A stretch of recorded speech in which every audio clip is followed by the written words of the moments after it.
Surat crime બ્રાન્ચે વાહન ચોરીના રીઢો આરોપી દીપકને અડાજણ વિસ્તારમાંથી ઝડપી પાડ્યો હતો.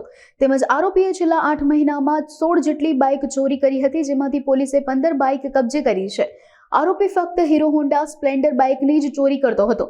આ ઉપરાંત આરોપી વિરુદ્ધ અગાઉ બાઇક ચોરીમાં જ સુરતમાં કુલ 25 જેટલા ગુનાઓ નોંધવામાં આવ્યા હતા. તેમજ આરોપી બાઇક ચોરી કરી મહારાષ્ટ્રમાં જઈ વહેંચી આવતો હતો. સુરત ક્રાઇમ બ્રાન્ચના police inspector SN Parmar, JG Patel અને PSI સિસોદિયા છેલ્લા ઘણા સમયથી પ્રોપર્ટી ઓફેન્સના વણશોધાયેલા ગુના શોધવા માટે પ્રયત્ન કરતા હતા. જેમાં મોટરસાઇકલ ચોરીના ગુનાઓ ઉપર એ લોકો વર્કઆઉટ કરતા હતા.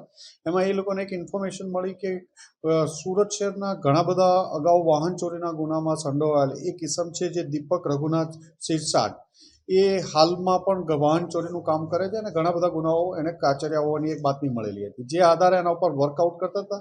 પણ દીપક સિરસાટ મોટરસાઇકલ વાહન ચોરી કરી અને સુરત શહેર છોડી અને જતો રહેતો હતો. પછી 4-5 દિવસ સુધી અલગ અલગ રાજ્યોમાં ફરતો રહે.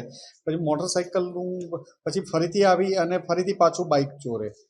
આમ એને આજે વહેલી સવારે અડાજણ વિસ્તારમાંથી એની ધરપકડ કરવામાં આવી અને એની પૂછપરછ કરતા અંદાજે એણે અલગ અલગ જગ્યાએથી ચોરેલા 15 જેટલા બાઇક રિકવર કરવામાં આવ્યા છે. ટોટલ 16 બાઇક કબૂલ્યા છે અત્યાર સુધીમાં, 15 બાઇક રિકવર કરવામાં આવ્યા છે. બીજી એક વસ્તુ ખાસ આની એમો જોવા જઈએ તો એ હીરો હોન્ડા સ્પ્લેન્ડર જ મોટરસાઇકલ ચોરી કરતો હતો. એક ડુપ્લિકેટ ચાવી બનાવી હતી જેનાથી ઇઝીથી આરામથી લોક ખુલી જતું હતું.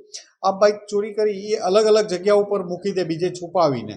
પછી આ 15-17 થયા, હજી 25 બાઇક ભેગા થયા. પછી એને મહારાષ્ટ્રમાં એ મૂળ ધુલિયાના સિરપુર જે તાલુકાનો રહેવાસી છે, તો ત્યાં જઈ અને વેચવાનો પ્લાન કરતો હતો. પણ એ પહેલાં 15 મોટરસાઇકલ સાથે આજરોજ પકડાઈ ગયો છે.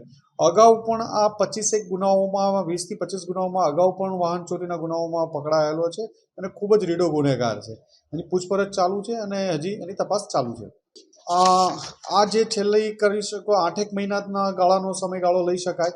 આની ઉપરાંત એ જે પહેલાં છે એ 3 વર્ષ સુધીના અલગ અલગ ગાળાઓમાં 2 થી 3 વર્ષના ગાળામાં એને ચોરી કરેલી. ખાસ આનો ટાર્ગેટ વિસ્તાર જોઈએ તો અઠવા, સિંગણપોર, ઉમરા, ચોક બજાર, પૂણા, આ ઉપરાંત વલસાડ જિલ્લો, સુરત ગ્રામ્ય જિલ્લો, તાપી જિલ્લો, સુરત રેલવે પોલીસની હદમાં વગેરે જગ્યાએથી એણે ચોરી કરેલી છે. વેચાણ અત્યારે બાઇક એણે બધા પોતાની સાથે રાખેલા હતા અને એ મહારાષ્ટ્રમાં વેચવાનો એનો પ્લાન હતો. અગાઉ પણ એણે મહારાષ્ટ્રમાં વેચેલા હતા. વાહન ચોરી એ પોતે ચોરીથી જ પોતાનું જીવન ગુજારે છે અને જે પોતાની લાઈફસ્ટાઈલ છે એના આધારે એ ચોરીના વાહનો ઘર ચલાવવાના 2 બાળકો છે. કોઈ કામ ધંધો કરતો નથી, ચોરી એક જ એનું કામ છે.